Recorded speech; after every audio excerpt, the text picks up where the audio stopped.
من الشيطان الرجيم. بسم الله الرحمن الرحيم.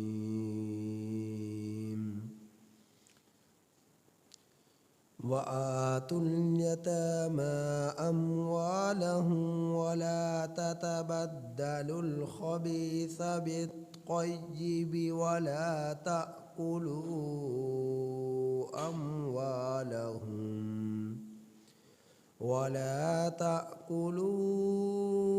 أموالهم إلى أموالكم إنه كان حوبا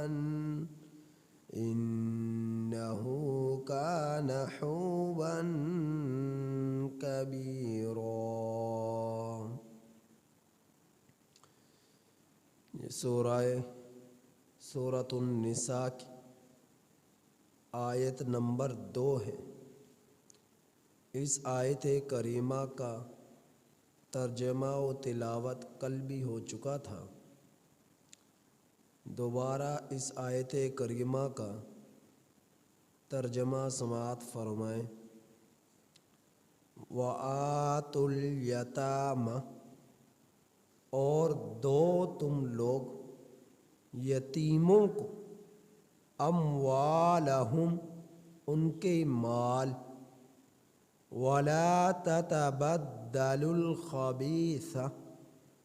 اور نہ تبدیل کرو ردی کو، بالطیب،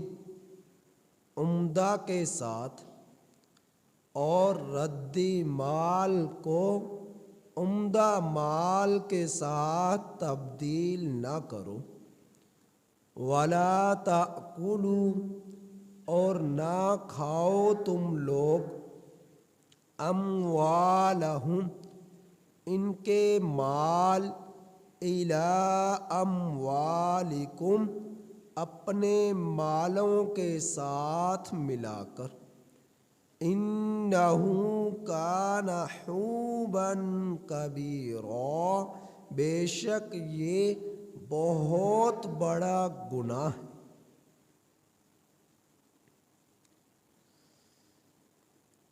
سورۃ النساء کی پہلی آیت کریمہ میں آپ سن چکے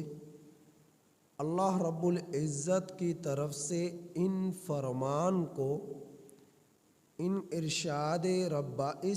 ارشاد ربانی کو کہ تم لوگ تقوی اختیار کرو، اپنے رب سے ہمیشہ ڈرتے رہو،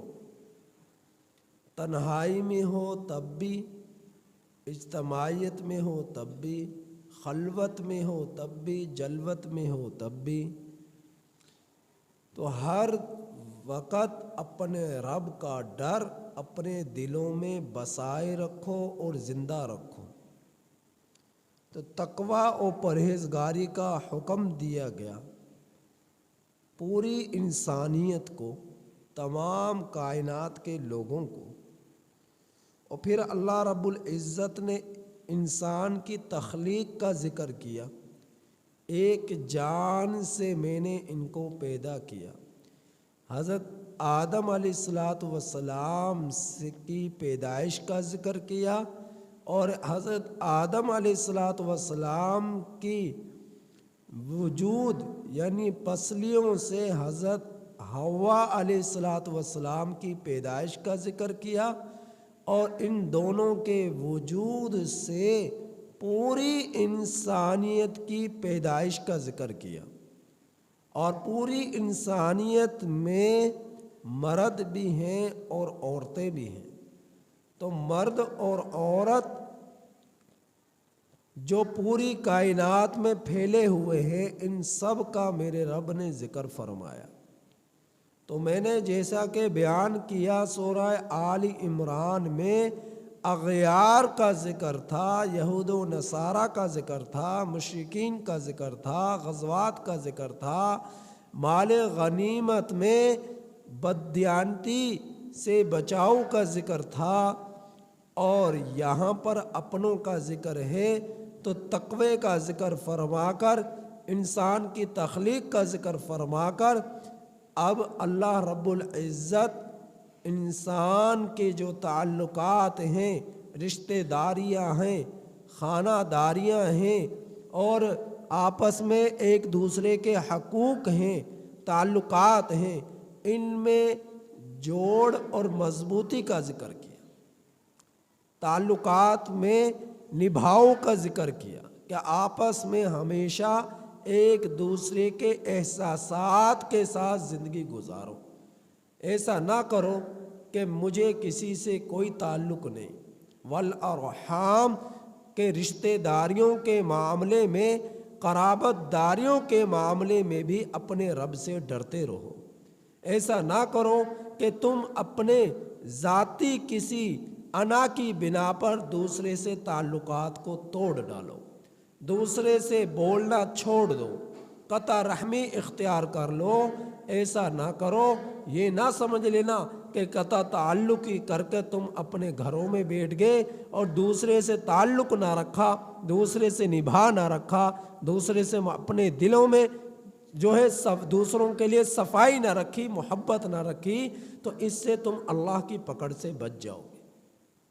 نہیں، اللہ کی پکڑ سے نہیں بچ سکو گے۔ اللہ سے ڈرتے رہو، اور اللہ تعالیٰ سے اتنا ڈرو کہ تمہیں تمہارا حق کوئی کھائے تب بھی تم یا تو اسے معاف کر دو، اور اگر معاف نہ کر دو تو اس کے خلاف سازشیں نہ کرو، ظلم نہ کرو، اس کے خلاف ہتھیار نہ اٹھاؤ، اس سے نفرتیں نہ کرو، اس کے جو ہے غیبتیں نہ کرو، اس سے ہمیشہ تعلقات نبھاتے رہو۔ ہاں، جو حق تمہارا بنتا ہے اسے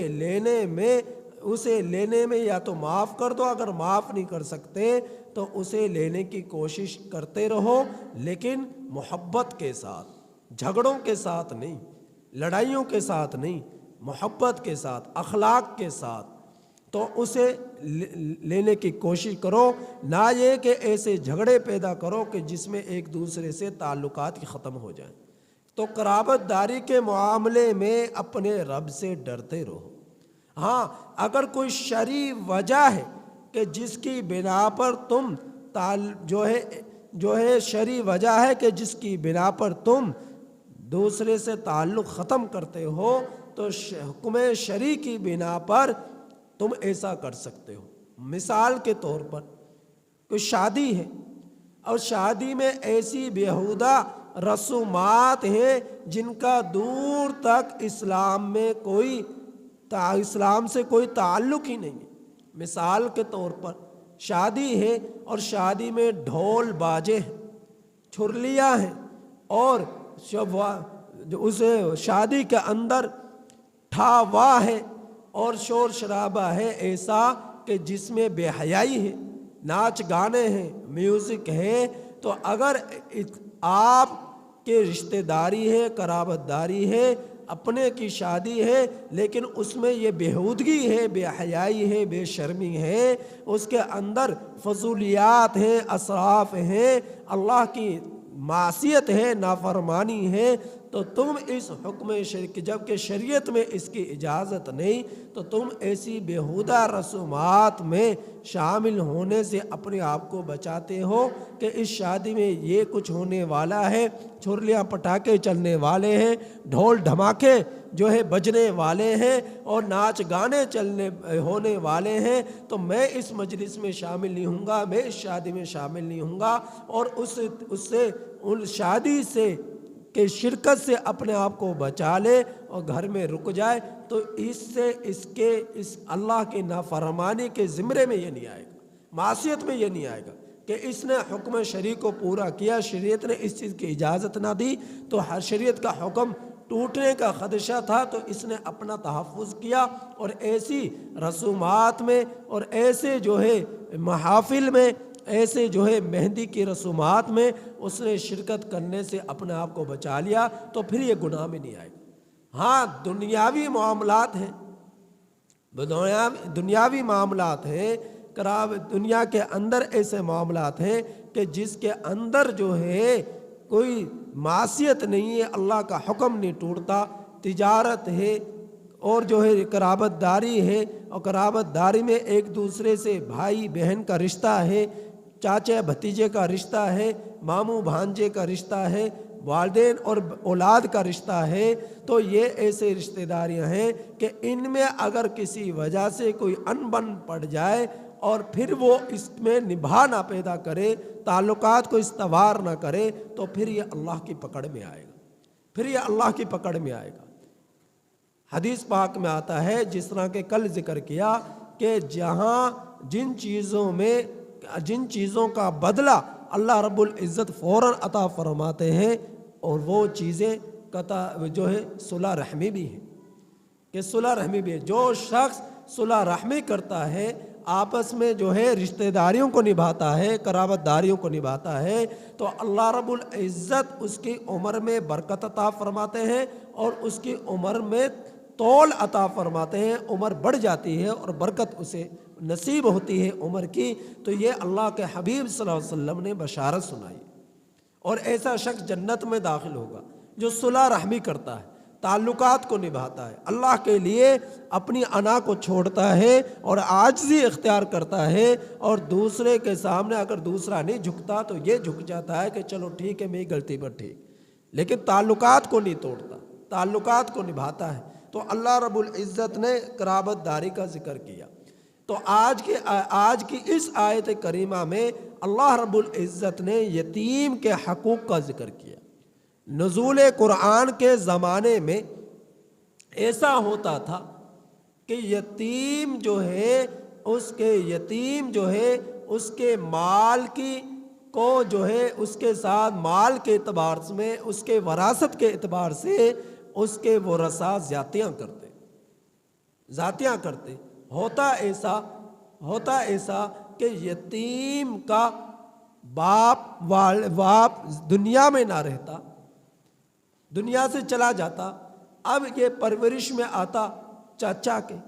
تایا کے پرورش میں آتا، تو وہ کیا کرتے، اس یتیم کے مال میں جو ہے بددیانتی کرتے۔ جو اس کے ورثاء چھوڑ کر چلے گئے، والدین چھوڑ کر چلے گئے، اب اس کے حصے میں جو مال آیا، جو عمدہ مال ہے، اس کے اندر بددیانتی کرتے۔ وہ اس طرح، مثال کے طور پر یتیم کی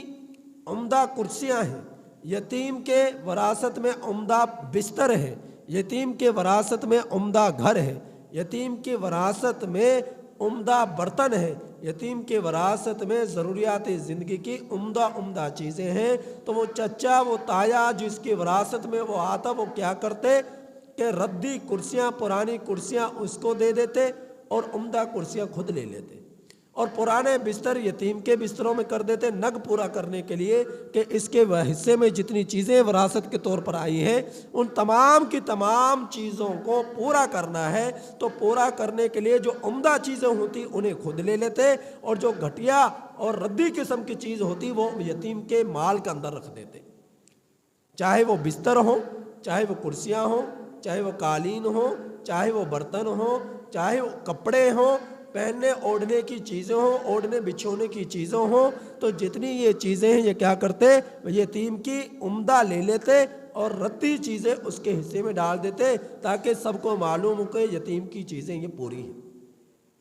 یتیم کی چیزیں پوری ہیں۔ تو دوسرا یہ کرتے، ماں بھی اب دنیا میں نہیں ہے، تو اب یتیم کے مال جو ہوتا اس میں سے یتیم کے لیے کھانا بننا ہے، آٹا بننا ہے، سالن بننا ہے، تو کیا کرتے کہ اس یتیم کا جو خرچہ ہوتا اپنا تھوڑا بہت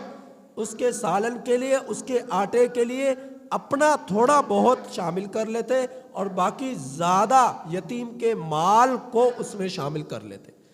اور یہ آگے لوگوں میں شو کرتے کہ ہم نے تو اپنے ہی مال سے یتیم کے خدمت کر رہے ہیں، یتیم کو کھانا کھلا رہے ہیں، یتیم کو آٹا کھلا رہے، روٹی کھلا رہے، یہ ہم اپنے مال سے کر رہے ہیں، جبکہ ایسا نہ ہوتا۔ اپنا کوئی یوں کہہ لے کہ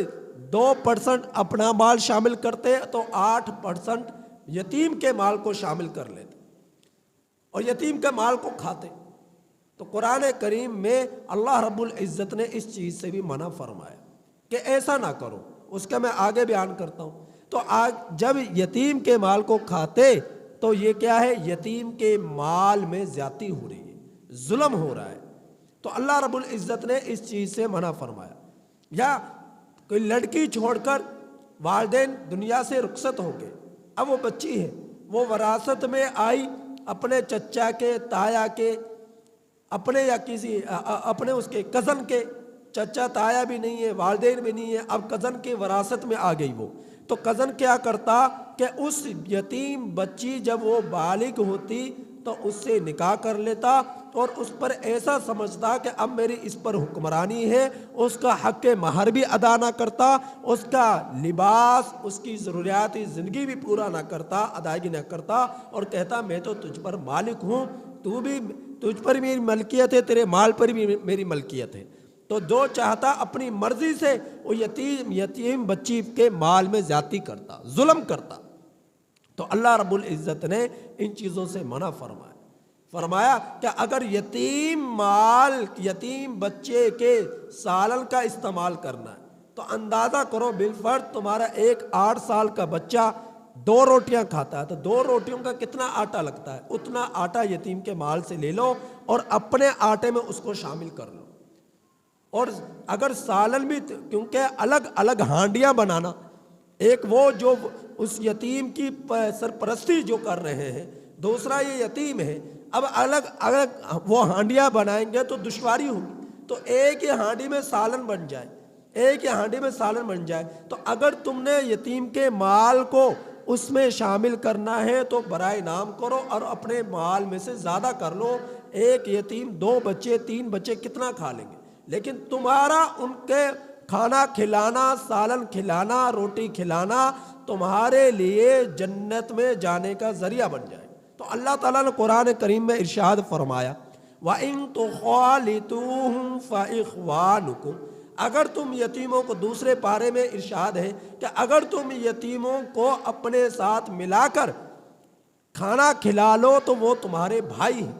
اگر تم ان کا اصلاح خیال کرو گے تو وہ تمہارے بھائی ہیں۔ اور دوسرا ارشاد فرمایا کہ اگر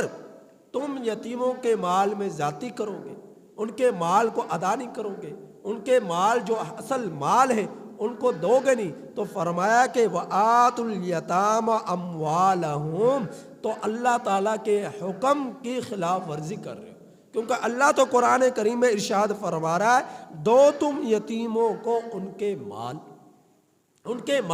کے عمدہ مال نہ لو۔ آگے ارشاد فرمایا وَلَا تَتَبَدَّلُوا الْخَبِيثَ بِالطَّيِّبِ، اور نہ تبدیل کرو تم لوگ ردی مال کو عمدہ مال کے ذریعے سے، کہ یہ ردی مال، گھٹیا چیزیں، اشیاء یتیم کے مال میں، اب وہ تو بچہ ہے، اسے کیا پتا، اب ردی گھٹیا قسم کا مال اس کو دے دیا اور عمدہ چیزیں اس نابالغ کی خود لے لی، عمدہ چیزیں خود لے لی۔ تو فرمایا ایسا نہ کرو، قرآن کریم میں واضح طور پہ منع فرمایا کہ تم ایسا نہ کرو، ایسا کرنے سے تم حکم ربانی کی خلاف ورزی کرو گے، اور جو حکم ربانی کی خلاف ورزی کرے گا اللہ رب العزت کا عذاب اسے پکڑے گا۔ بہت بڑا یہ گناہ ہے، تو فرمایا کہ ایسا نہ کرو، یتیموں کو ان کے مال دو اور ان کے عمدہ اشیاء کو گھٹیا مال کے ذریعے سے تبدیل نہ کرو۔ اور فرمایا کہ اس کے علاوہ جو چیزیں ہیں، مثال کے طور پر وہ بیمار ہوتا ہے، تم اس پر خرچہ کرتے ہو، اسے لکھو، 2 گواہوں کی موجودگی میں اسے لکھتے رہو، یا گواہ نہ ہو تو اپنے طور پر لکھتے رہو، وہ اس کی کسی سفر پر گیا، اس کا جو خرچہ ہوا اسے لکھ لو۔ اگر تم اپنا مال اس پر نہیں کرنا چاہتے، اسی کے مال کو لگانا چاہتے ہو، تو اس پر جو خرچ ہو رہا ہے وہ چیزیں لکھتے رہو یہاں تک کہ وہ بچہ بالغ ہو جائے۔ جب بالغ ہو جاتا ہے پھر وہ یتیمی سے نکل آتا ہے، اب وہ یتیم نہیں ہے، یہاں تو بوڑھے بھی کہتے ہیں میں یتیم ہوں، یہاں تو جوان بھی کہتے ہیں میں یتیم ہوں۔ یتیمی کا حکم اس وقت تک لگتا ہے جب تک وہ بچی بلوغت کو نہ پہنچ جائے۔ جب بچہ بلوغت کو پہنچ جاتا ہے پھر وہ یتیم نہیں رہتا، اب اس کے اندر سوجھ بوجھ آ چکی، اب اس کے اندر عقل آ چکی، وہ اپنے نفع نقصان کو سمجھ سکتا ہے، تو اب وہ یتیم نہیں رہا۔ تو جب وہ بلوغت کو پہنچ جائے تو 2 گواہوں کی موجودگی میں اپنے اس پر ہونے والے اخراجات جو ایک کتابی شکل میں تم نے مرتب کیے ہیں ان سب کو اس کے سامنے رکھے اور اپنا حساب کتاب کرے اور اس کو یہ ساری چیزیں اس کے سامنے واضح طور پر رکھ دے، واضح طور پر رکھ دے۔ اب وہ صاحب خود اس قابل ہو گیا کہ اپنے مال کی حفاظت کر سکتا ہے، اپنے گھر کی حفاظت کر سکتا ہے، اپنے اشیاء کی حفاظت کر سکتا ہے، اپنا نفع نقصان کو وہ سمجھ سکتا ہے۔ تو اب اس کو ساری اس کی چیزیں اس کے سپرد کر دی جائیں اور اب وہ خود صاحب اقتدار ہے، اب جو اس طرح اس کا دل چاہے کہ وہ استعمال کرے گا۔ تو اللہ تعالیٰ نے اس آیت کریمہ میں بیان فرمایا وَآتُوا الْيَتَامَ، اور دو تم لوگ یتیموں کو اموالہم ان کے مال، وَلَا تَتَبَدَّلُوا الْخَبِيثَ، اور نہ تم تبدیل کرو ردی مال کو بالطیب، عمدہ مال کے ذریعے سے۔ آگے فرمایا وَلَا تَأْكُلُوا أَمْوَالَهُمْ، اور ان کے مال نہ کھاؤ تم لوگ إِلَىٰ أَمْوَالِكُمْ، اپنے مالوں کے ساتھ ملا کر۔ اس کی تفصیل میں نے آپ احباب کے سامنے بیان کر دی، چاہے اس کا کیش کی صورت میں مال ہے اسے ہڑپ کر لیا، چاہے اس کے اشیاء برتنوں بستر، اس کے کپڑے، اس جوتوں کے اعتبار سے اس کا مال ہے اسے ہڑپ کر لیا، تو فرمایا ایسا نہ کرو۔ اگر تم ایسا کرو گے اِنَّهُ كَانَ حُوبًا كَبِيرًا، تو بے شک یہ بہت بڑا گناہ، یہ بہت بڑا گناہ ہے، لہذا اس سے تم بچتے رہو۔ اللہ پاک نے دوسرے مقام پر ارشاد فرمایا کَلَّا بَل لَّا تُكْرِمُونَ الْيَتِيمَ، ہرگز تم لوگ یتیم کا اکرام نہیں کرتے۔ ایک تو اس پر دیکھ بھال کرنا یہ الگ چیز ہے، بہت بڑا اجر ثواب کا ذریعہ ہے، اور دوسرا یہ کہ یتیم ہے اگرچہ تم اس کے وارث نہیں ہو لیکن تم اس کے اوپر تمہاری کفالت نہیں ہے، اگر یہ چیز نہیں بھی ہے تب بھی تم یتیم کا خیال کرو، لیکن تم ایسا کرتے نہیں ہو، یتیم کا خیال نہیں کرتے ہو۔ اللہ کے رسول صلی اللہ علیہ وسلم تو یتیموں سے بے حد محبت فرمایا کرتے تھے، اور یہاں تک بشارت سنائی کہ جو شخص یتیم بچے کے سر پر پیار سے، شفقت سے، محبت سے ہاتھ پھیرتا ہے، جتنے اس کے ہاتھ کے نیچے یتیم بچے کے بال آتے ہیں اللہ رب العزت اتنی نیکیاں، اتنا اجر اسے عطا فرماتے ہیں۔ تو کتنا بڑا اجر اور ثواب ہے یتیم بچے کی کفالت کرنے کا، یتیم بچے سے محبت کرنے کا، نہ یہ کہ یتیم بچے کے مال پر غاصب بن کر بیٹھ جائے، قابض بن کر بیٹھ جائے اور اس کے مال کو ہڑپ کرنے کی کوشش کرے، ایسا نہ کرنے والا بن جائے۔ اگر ایسا کرے گا تو بہت بڑا گناہ ہے۔ تو اس آیت کریمہ میں اللہ رب العزت نے یتیم کے حقوق بیان فرمائے۔ اگلی آیت کریمہ میں بھی یتیم ہی کے بارے میں ذکر فرمایا ہے۔ اللہ تعالیٰ سے دعا ہے کہ اللہ تعالیٰ ہمیں اس آیت کریمہ کی کامل سمجھ عطا فرمائے اور عمل کی توفیق عطا فرمائے۔